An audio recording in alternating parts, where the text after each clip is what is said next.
कहते हैं कि भगवान हर जगह है, लेकिन अगर वे सच में हमारे सामने आए तो क्या हम उन्हें पहचान पाएंगे? आज की कहानी एक ऐसे व्यक्ति की है जिसने भगवान को देखा, लेकिन उसे यह एहसास तब हुआ जब सब कुछ खो चुका था। गांव के किनारे एक साधारण सा घर था जिसमें 40 साल का मोहन रहता था। मोहन मेहनती किसान था, लेकिन जीवन से हमेशा नाराज रहता। भगवान सबकी सुनते हैं, लेकिन मेरी नहीं। अगर भगवान सच में है तो क्यों मेरे जीवन में इतनी परेशानियां हैं? मोहन अक्सर यही सोचता। मोहन के पास एक छोटी सी जमीन थी, लेकिन सालों से फसल खराब हो रही थी। पत्नी का देहांत हो चुका था और उसकी 6 साल की बेटी छवि ही उसकी दुनिया थी। एक दिन सुबह सुबह मोहन खेत पर जा रहा था। रास्ते में उसने देखा कि एक बूढ़ा व्यक्ति फटे हुए कपड़ों में सड़क किनारे बैठा था। ठंड से कांपते हुए उसने मोहन से कहा, बेटा, क्या मुझे कुछ खाने को मिलेगा? कई दिनों से भूखा हूँ। मोहन, जो खुद मुश्किलों में था, गुस्से में बोला, मुझे माफ करना बाबा, मेरे पास खुद के लिए कुछ नहीं है। भगवान से मांगो, वो तुम्हारी मदद करेंगे। बूढ़ा व्यक्ति मुस्कुराया और बोला, कभी कभी भगवान इंसान के रूप में आते हैं, ध्यान रखना बेटा। मोहन बिना कुछ कहे आगे बढ़ गया।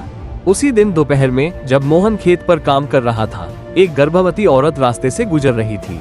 वो बहुत थकी हुई और परेशान लग रही थी। उसने मोहन से कहा, भैया, मुझे थोड़ी देर पानी और छांव मिल जाए तो बड़ी मदद होगी। मोहन, जो अपनी सूखी जमीन को देखकर चिढ़ा हुआ था, बोला, देखो बहन, मेरे पास खुद पानी नहीं है, मैं किसी की मदद नहीं कर सकता। आगे जाओ। औरत ने थके हुए स्वर में कहा, भगवान कभी कभी आपकी परीक्षा लेते हैं। मोहन ने उसकी बात पर ध्यान नहीं दिया और वापस काम में लग गया। शाम को जब मोहन घर लौट रहा था, उसने देखा कि एक छोटा लड़का रोते हुए मंदिर के पास बैठा है।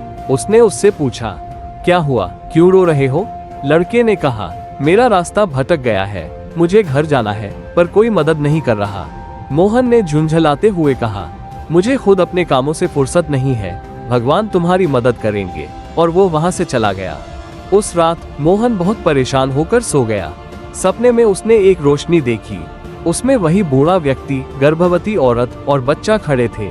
उन्होंने कहा, मोहन, हमने तुम्हारी मदद मांगी, लेकिन तुमने हमें ठुकरा दिया। तुम्हारी परेशानियां तुम्हें अंधा बना रही है। मोहन चौंक कर बोला, आप कौन हैं? वो रोशनी तेज हुई और उन्होंने कहा, हम भगवान के रूप थे, तुम्हारी मदद के लिए आए थे, लेकिन तुमने हमें पहचानने से इनकार कर दिया। मोहन पसीने पसीने होकर जाग गया। उसकी आंखों से आंसू बह रहे थे।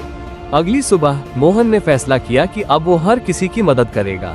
उसी दिन उसने उस बूढ़े व्यक्ति, गर्भवती औरत और उस बच्चे को ढूंढने की कोशिश की, लेकिन वे कहीं नहीं मिले। उसने समझ लिया कि भगवान हर जगह है, हर उस इंसान में जो हमारी मदद मांगता है। अगर आपको ये कहानी पसंद आई हो तो वीडियो को लाइक करें और ऐसी और दिलचस्प कहानियों के लिए हमारे चैनल को सब्सक्राइब करना न भूलें।